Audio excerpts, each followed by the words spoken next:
सभी को मेरा नमस्ते। शासकीय प्राथमिक विद्यालय गुर्दाखेड़ी से मैं विवेक शर्मा अपने सभी साथियों के साथ हमारी पाठशाला में आप सभी का स्वागत करता हूं।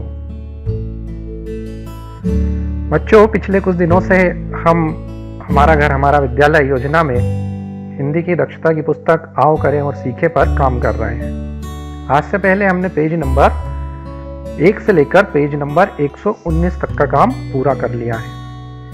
अगर आपने अभी तक वो काम पूरा नहीं किया है तो मेरे पुराने वीडियो देखकर आप उस काम को पूरा कर लें। वीडियो की लिंक ऊपर आई बटन में दी गई है। ऊपर आई बटन में मेरी पाठशाला लिखा हुआ आ रहा है, आप वहां पर उसे क्लिक करें और मेरे पुराने वीडियो देखकर अपने काम को पूरा कर लें। आज साप्ताहिक समय सारणी के अनुसार हमें जो काम करना है वो पेज नंबर 120 से लेकर पेज नंबर 122 तक का रहेगा और आज हम वही काम पूरा करेंगे। तो फिर देर किस बात की, चलो शुरू करते हैं और कुछ नया सीखते हैं।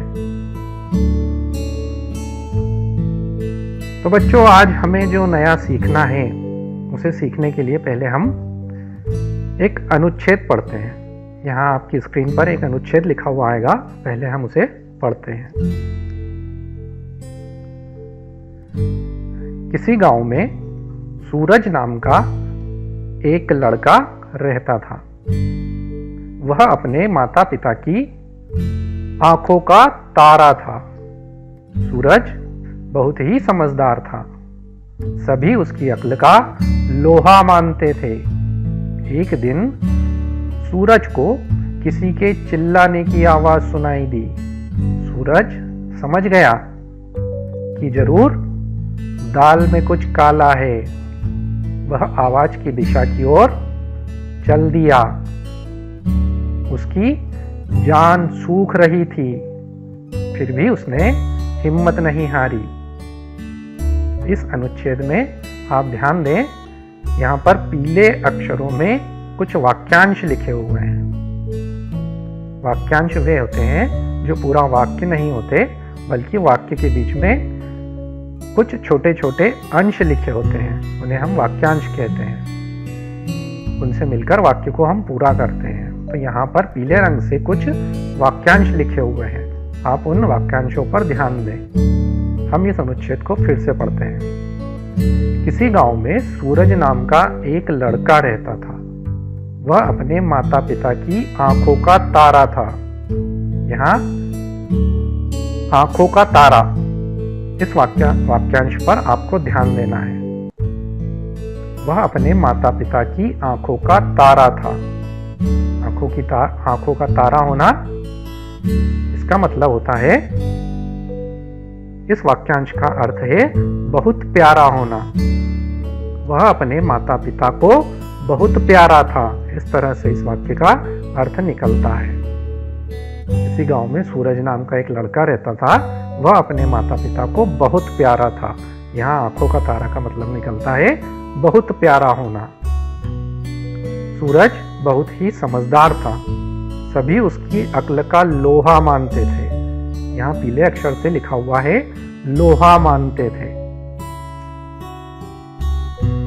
लोहा मानना, इस वाक्यांश का अर्थ है महत्व स्वीकार करना। यानी सभी गांव के लोग उसकी अक्ल का महत्व स्वीकार करते थे। वे सभी मानते थे कि सूरज बहुत ही समझदार है। इसलिए यहाँ लोहा मानना, इस वाक्यांश का अर्थ है महत्व स्वीकार करना। एक दिन सूरज को किसी के चिल्लाने की आवाज सुनाई दी। सूरज समझ गया कि जरूर दाल में कुछ काला है। यहाँ पर पीले अक्षरों में लिखा हुआ है दाल में कुछ काला है। दाल में कुछ काला होना, इस वाक्यांश का अर्थ है कुछ गड़बड़ होना। सूरज समझ गया कि जरूर कुछ गड़बड़ है। जब उसने चिल्लाने की आवाज सुनी तब वह समझ गया कि जरूर कुछ गड़बड़ है। यहाँ दाल में कुछ काला होना, इस वाक्यांश का अर्थ है कुछ गड़बड़ होना। वह आवाज की दिशा की ओर चल दिया। उसकी जान सूख रही थी। यहाँ पर जान सूखना, इस वाक्यांश का अर्थ है डर लगना। सूरज को जब चिल्लाने की आवाज सुनाई दी और सूरज उस दिशा की ओर चल दिया तब उसे डर लग रहा था। यहाँ डर लग रहा था, ये लिखने की बजाय उसकी जान सूख रही थी ऐसा लिखा हुआ है। जान सूख रही थी, इस वाक्यांश का अर्थ है डर लगना। हम यहाँ कह सकते हैं कि जब कोई वाक्यांश वाक्य में सामान्य अर्थ न देते हुए कोई विशेष अर्थ प्रकट करता है तो उस वाक्यांश को मुहावरा कहा जाता है। मुहावरा एक ऐसा वाक्यांश है जो कि वाक्य में अपना विशेष अर्थ प्रकट करता है। यहां हमने ऊपर देखा कि ये वाक्यांश वाक्य में अपना सामान्य अर्थ प्रकट न करते हुए उस वाक्यांश में कुछ विशेष अर्थ प्रकट करते हैं, और जब ऐसे वाक्यांश वाक्य में आते हैं तो उन वाक्यांशों को हम मुहावरा कहते हैं। मुहावरा एक ऐसा वाक्यांश है जो कि वाक्य में अपना विशेष अर्थ प्रकट करता है। यहाँ जैसे हमने ऊपर देखा था, आंखों का तारा, लोहा मानना, जान सूख रही थी, दाल में कुछ काला होना, ये सभी अपना सामान्य अर्थ प्रकट न करते हुए कुछ विशेष अर्थ प्रकट कर रहे थे। अतः हम इन सभी को मुहावरा कहते हैं। मुहावरे के प्रयोग में यह ध्यान रखना होता है कि इसके मूल रूप में कभी परिवर्तन नहीं होता है। मुहावरे के किसी भी शब्द का पर्यायवाची शब्द प्रयोग नहीं किया जा सकता। यहाँ पर जो मुहावरे हम प्रयोग करते हैं उनको हमेशा उनके मूल रूप में ही प्रयोग किया जाता है। उनके मूल रूप में कभी कोई परिवर्तन नहीं होता है। मुहावरे के किसी भी शब्द का पर्यायवाची शब्द प्रयोग नहीं किया जा सकता है। जैसे कि आंखों का तारा, इस वाक्यांश को हम नयन का तारा इस तरह से नहीं लिख सकते। आंखों का तारा, इसमें आंख का पर्यायवाची होता है नयन, लेकिन हम यहाँ पर नयन का तारा नहीं लिख सकते। हम किसी तरह के पर्यायवाची शब्द का प्रयोग नहीं कर सकते हैं। मुहावरे हमेशा अपने मूल रूप में ही लिखे जाते हैं। मुहावरे के प्रयोग में हमें इस बात का विशेष ध्यान रखना होता है कि इसके मूल रूप में कभी कोई परिवर्तन नहीं होता है।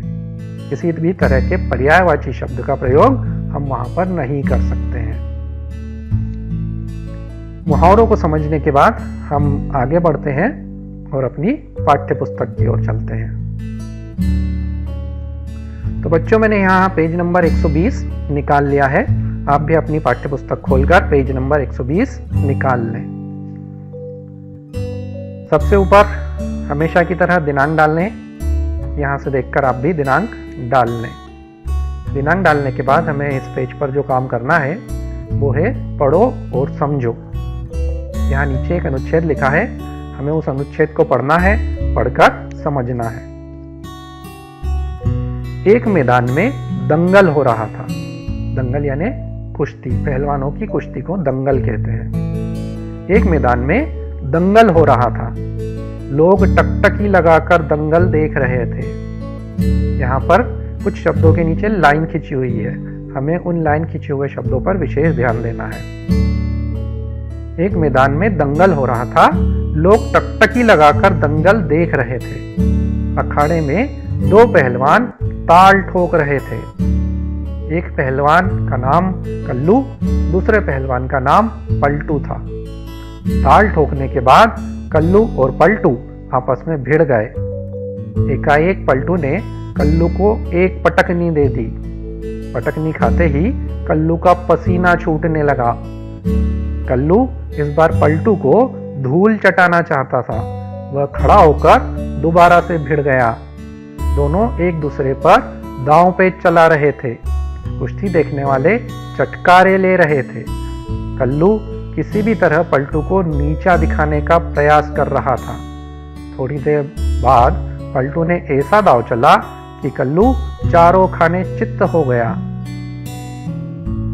दिए गए कथन में रेखांकित वाक्यांश अपना सामान्य अर्थ नहीं दे रहे हैं। यहाँ ऊपर जिन वाक्यांशों के नीचे लाइन खींची हुई है वे वाक्य में अपना सामान्य अर्थ नहीं दे रहे हैं। ये एक विशेष अर्थ दे रहे हैं। वाक्य में यही विशेष अर्थ देने वाले वाक्यांश मुहावरे कहलाते हैं। जैसे टकटकी लगाकर देखना, मुहावरे का विशेष अर्थ है ध्यान से देखना। ऊपर की लाइन में हमने देखा लोग टकटकी लगाकर दंगल देख रहे थे। टकटकी लगाकर देखना इसका मतलब होता है ध्यान से देखना, लोग ध्यान से दंगल देख रहे थे। इसी तरह से यहाँ बहुत सारे मुहावरों का प्रयोग किया गया है। हम उन मुहावरों का अर्थ नीचे खोजेंगे और नीचे का काम पूरा करेंगे।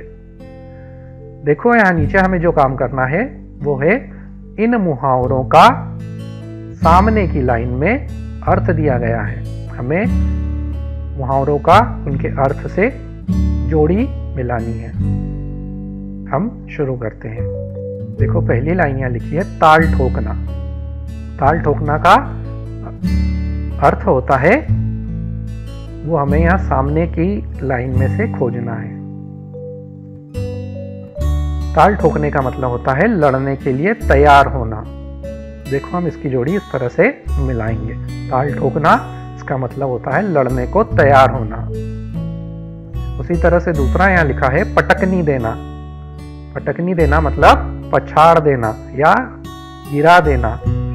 यहाँ पर हम इसका जोड़ी मिलाएंगे। पटकनी देना मतलब पछाड़ देना। उस तरह से अगला यहाँ दिया है पसीना छूटना। पसीना छूटना इसका मतलब होता है घबरा जाना। ऊपर की लाइन में लिखा हुआ है पटकनी खाते ही कल्लू का पसीना छूटने लगा। इसका मतलब है कि पटकनी खाते ही कल्लू घबरा गया। तो पसीना छूटना इसकी हम जोड़ी मिलाएंगे घबरा जाना। अगला यहाँ दिया है नीचा दिखाना। नीचा दिखाना इसका मतलब होता है अपमानित करना। हम इसकी जोड़ी इस तरह से मिला देंगे। इसी जोड़ी को हमें नीचे यहाँ खाली जगह में लिखना है। हम पहले लिखेंगे ताल ठोकना और उसके सामने उसके सही अर्थ को हमें लिखना है। ताल ठोकने का सही अर्थ हमने जोड़ी में मिलाया है लड़ने को तैयार होना। हम यहाँ सामने लिखेंगे लड़ने को तैयार होना। उसी तरह से दूसरा यहाँ लिखा है पटकनी देना। इसका सही अर्थ होता है पछाड़ना। हमने जोड़ी में मिलाया है, हम वहां से देखकर इसे नीचे लिख देंगे। इसके बाद है पसीना छूटना। पसीना छूटना मतलब घबरा जाना, उसे हम देखकर लिख देंगे। उसी तरह से नीचा दिखाना, इसका सही मतलब होता है अपमानित करना। हमने वो भी यहाँ पर लिख दिया है। आप यहाँ से देखकर अपनी पाठ्यपुस्तक पर काम पूरा कर लें। हम आगे बढ़ेंगे पेज नंबर 121 की ओर। तो बच्चों मैंने यहाँ पेज नंबर 121 भी निकाल लिया है। इस पेज पर हमें जो काम करना है वो दिए गए मुहावरों के सामने उनका अर्थ लिखिए। उसके पहले हम यहाँ पेज पर सबसे ऊपर दिनांक डालेंगे। दिनांक डालने के बाद हम नीचे का काम पूरा करेंगे। यहाँ पेज पर दिए गए मुहावरे के सामने हमें उनका अर्थ लिखना है। देखो पहला मुहावरा यहाँ दिया है चटकारे लेना। पहला मुहावरा दिया है चटकारे लेना। चटकारे लेना का अर्थ हमें लिखना है। चटकारे लेना का मतलब होता है मजा लेना। सभी लोग चटकारे ले रहे थे, इसका मतलब होता है कि सभी लोग मजा ले रहे थे। उसी तरह से दूसरा यहाँ लिखा है धूल चटाना। धूल चटाना का मतलब होता है बुरी तरह से हरा देना। एक पहलवान ने दूसरे पहलवान को धूल चटा दी। इसका मतलब होता है कि एक पहलवान ने दूसरे पहलवान को बुरी तरह से हरा दिया। धूल चटाना इसका मतलब होता है बुरी तरह से हरा देना। अगला मुहावरा यहाँ दिया है चारों खाने चित्त होना। इसका मतलब होता है पूरी तरह से हार जाना। चारों खाने चित्त होना इसका मतलब होता है पूरी तरह से हार जाना। पहलवान चारों खाने चित्त हो गया, इसका मतलब है कि वह कुश्ती में हार गया, पूरी तरह से हार जाना। अगला है यहाँ दांव पेंच चलाना। इसका मतलब होता है चालाकी से अपनी चाल चलना। दोनों पहलवान दांव पेंच चला रहे थे, इसका मतलब होता है कि वे दोनों चालाकी से अपनी अपनी चाल चल रहे थे। यहाँ इस तरह से आप अपने पेज पर ये काम पूरा कर लें। इसके बाद हमें नीचे जो काम करना है वो है, आप अपनी पाठ्य पुस्तक में आए हुए मुहावरों को छांटिए और यहाँ लिखिए। हमें अपनी पाठ्य पुस्तक हिंदी की निकालनी है, उसमें से कोई भी एक पाठ हम खोलें और उसमें से जो भी मुहावरे प्रयोग में किए गए हैं उन्हें छांट कर हमें यहाँ लिखना है। आप अपनी पाठ्य पुस्तक में से खोजकर यहाँ लिख सकते हैं। आपकी सुविधा के लिए मैं यहाँ पर कुछ मुहावरे लिख रहा हूँ। आप उन मुहावरों को देखकर यहाँ से लिख लें या फिर अपनी पाठ्य पुस्तक में से खोजकर भी आप मुहावरे लिख सकते हैं। देखो, पहला हम लिख रहे हैं यहाँ, आकाश पाताल एक करना। ये एक मुहावरा है, आकाश पाताल एक करना, और इसका मतलब होता है बहुत परिश्रम करना। जब किसी वाक्य में इस तरह का मुहावरा प्रयोग किया जाता है, उसने आकाश पाताल एक कर दिया, इसका मतलब है कि उसने किसी काम को करने के लिए बहुत परिश्रम किया है। उसी तरह से हम दूसरा यहाँ लिख रहे हैं, आंख का तारा होना। ये हम पहले देख चुके हैं। आंख का तारा होना मतलब बहुत प्यारा होना। अगला हम देखेंगे, ईद का चांद होना। आपने कई बार किसी को कहते हुए सुना होगा कि भाई आजकल तो ईद का चांद हो रहे हो। इसका मतलब होता है बहुत दिनों के बाद दिखाई देना। ईद का चांद होना मतलब बहुत दिनों के बाद दिखाई देना। अगला हम लिखेंगे, कान का कच्चा होना। इसका मतलब होता है बिना सोचे समझे दूसरे की बात मान लेना। जब हम किसी के बारे में ये कहते हैं कि वह कान का बहुत कच्चा है, इसका मतलब ये है कि हम ये कहना चाहते हैं कि सामने वाला व्यक्ति बिना सोचे समझे ही किसी की बात मान लेता है। अगला हम लिखेंगे, घोड़े बेचकर सोना। घोड़े बेचकर सोना, इस मुहावरे का अर्थ होता है निश्चिंत हो जाना। हम जब किसी काम को पूरा कर लेते हैं, काम हमारा पूरा हो जाता है, तो हम कहते हैं कि काम पूरा हो गया, अब मैं घोड़े बेचकर सोऊंगा। घोड़े बेचकर सोना मतलब अब मैं काम पूरा होने के बाद निश्चिंत हो गया हूं। अगला, टांग अड़ाना। इस मुहावरे का अर्थ होता है किसी काम में रोक टोक करना। हमें जबरन किसी के काम में टांग नहीं अड़ाना चाहिए। टांग नहीं अड़ाना मतलब किसी के काम में रोक टोक नहीं करना या रोक टोक नहीं करना चाहिए। टांग नहीं अड़ाना, रोक टोक नहीं करना। मुहावरे का अर्थ टांग अड़ाना, इसका अर्थ होता है किसी काम में रोक टोक करना। अगला हम लिखेंगे, दांत खट्टे करना। दांत खट्टे करना, इसका अर्थ होता है हरा देना। पहलवान ने दूसरे पहलवान के दांत खट्टे कर दिए, इसका मतलब है कि उसने दूसरे पहलवान को हरा दिया। आप इन मुहावरों के अलावा भी अपनी पाठ्य पुस्तक से खोजकर दूसरे नए मुहावरे भी यहाँ लिख सकते हैं। इस तरह से हमारे इस पेज का काम भी पूरा हो जाएगा। हम आगे बढ़ेंगे हमारे अगले पेज की ओर। तो बच्चों, मैंने यहाँ पेज नंबर 122 भी निकाल लिया है। हमेशा की तरह इस पेज पर भी सबसे ऊपर हमें दिनांक डालनी है। आप दिनांक डाल लें।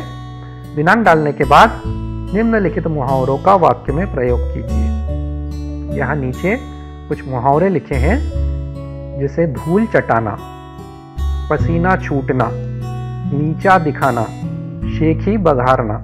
ये 4 मुहावरे यहाँ पर लिखे हुए हैं। इन 4 मुहावरों से हमें कोई वाक्य बनाना है और उस वाक्य में इन मुहावरों का प्रयोग करना है। देखो, पहला मुहावरा यहाँ लिखा हुआ है धूल चटाना। हमने यहाँ लिखा धूल चटाना। अब हमें इस मुहावरे का वाक्य में प्रयोग करना है। देखो, हम करते हैं, एक पहलवान ने दूसरे को कुश्ती में धूल चटा दी। हमने धूल चटाना मुहावरे का वाक्य में प्रयोग कर लिया है। अगला यहाँ लिखा हुआ है पसीना छूटना। इस वाक्यांश को हमें वाक्य में प्रयोग करना है। इस मुहावरे का हम वाक्य में प्रयोग करेंगे। पुलिस को देखकर चोर का पसीना छूट गया। देखो, हमने यहाँ पसीना छूटना इस मुहावरे का वाक्य में प्रयोग किया है। पुलिस को देखकर चोर का पसीना छूट गया। इसी तरह से अगला, नीचा दिखाना। इस मुहावरे का हम वाक्य में प्रयोग करेंगे। हमें किसी को नीचा नहीं दिखाना चाहिए। नीचा दिखाना, इसका मतलब होता है अपमानित करना। हमें किसी को अपमानित नहीं करना चाहिए। इसे हम वाक्य में प्रयोग करके लिखेंगे, हमें किसी को भी नीचा नहीं दिखाना चाहिए। इसका मतलब होता है हमें किसी को अपमानित नहीं करना चाहिए। अगला हम देखें, यहाँ लिखा है शेखी बघारना। इसका हम वाक्य में प्रयोग करेंगे, सिर्फ शेखी बघारने से कुछ नहीं होता। इस तरह से इस मुहावरे का भी हमने वाक्य में यहाँ प्रयोग कर लिया है। हम आगे बढ़ेंगे और नीचे का काम पूरा करेंगे। यहाँ नीचे हमें जो काम करना है वो है वाक्य में दिए गए रिक्त स्थानों में उचित मुहावरे का प्रयोग कीजिए। वाक्य में दिए गए रिक्त स्थानों में उचित मुहावरे का प्रयोग कीजिए। यहाँ नीचे कुछ मुहावरे लिखे हैं, उन मुहावरों का हमें नीचे के वाक्यों में प्रयोग करना है। सही जगह पर हमें उन मुहावरों को लिखना है। यहाँ पहला मुहावरा लिखा है ताल ठोकना, उसके बाद है शेखी बघारना, फिर है नीचा दिखाना और आखिरी में लिखा है धूल चटाना। इन मुहावरों को हमें सही जगह पर लिखना है। पहली लाइन में उदाहरण के तौर पर लिखा हुआ है, प्रदीप को ताल ठोकता देख संदीप लड़ने के लिए तैयार हो गया। देखो यहाँ ताल ठोकता मुहावरे का प्रयोग किया गया है। दूसरा वाक्य हम देखें, इस तरह, फिर खाली जगह है, फिर लिखा है से कुछ नहीं होगा। इस तरह से कुछ नहीं होगा। यहाँ बीच में हमें उचित मुहावरा लिखना है। हम लिखेंगे इस तरह शेखी बघारने से कुछ नहीं होगा। उसके बाद नीचे की लाइन देखें, 3 नंबर में लिखा है मुझे, ये खाली जगह है, से आप बड़े नहीं हो जाएंगे। यहाँ खाली जगह में हम लिखेंगे मुझे नीचा दिखाने से आप बड़े नहीं हो जाएंगे। मुझे अपमानित करने से आप बड़े नहीं हो जाएंगे। इस वाक्य का यह अर्थ निकलता है। अगला यहाँ लिखा है मैंने उसे दी। यहाँ हम लिखेंगे मैंने उसे धूल चटा दी। इसका मतलब होता है कि मैंने उसे हरा दिया। मैंने उसे किसी काम में हरा दिया। हरा दिया, इसके लिए हमने यहाँ लिखा धूल चटा दी। मैंने उसे धूल चटा दी। इस तरह से आपका यह काम भी पूरा हो जाएगा। इसके बाद हम नीचे का काम करेंगे। नीचे जो हमें काम करना है वो है दिए गए शरीर के अंग पर 2-2 मुहावरे लिखिए। यहाँ नीचे शरीर के कुछ अंगों के नाम लिखे हैं। हमें उन शरीर के अंगों से बने हुए कोई मुहावरे सामने लिखना है। यहाँ उदाहरण के तौर पर लिखा हुआ है आंख और उसके सामने 2 मुहावरे लिखे हुए हैं। देखो पहला मुहावरा लिखा है आंख का तारा। इस मुहावरे में आंख शब्द का प्रयोग किया गया है। उसी तरह से दूसरा आंख में धूल झोंकना, यहाँ पर भी आंख शब्द का प्रयोग किया गया है। इसी तरह से हमें नीचे का काम भी पूरा करना है। यहाँ जो दूसरा शब्द दिया है वो है नाक। अब हमें नाक शब्द का प्रयोग करते हुए 2 मुहावरे यहाँ लिखना है। ऐसे मुहावरे लिखना है जिसमें नाक शब्द का प्रयोग किया गया है। देखो हमने पहला मुहावरा यहाँ लिखा नाक रगड़ना। इसका मतलब होता है बहुत विनती करना, किसी काम को करने के लिए बहुत ज्यादा विनती करना। इसके लिए मुहावरा होता है नाक रगड़ना। हमने यहाँ नाक शब्द का प्रयोग करते हुए एक मुहावरा लिख दिया है। दूसरा हम लिखेंगे नाक में दम करना।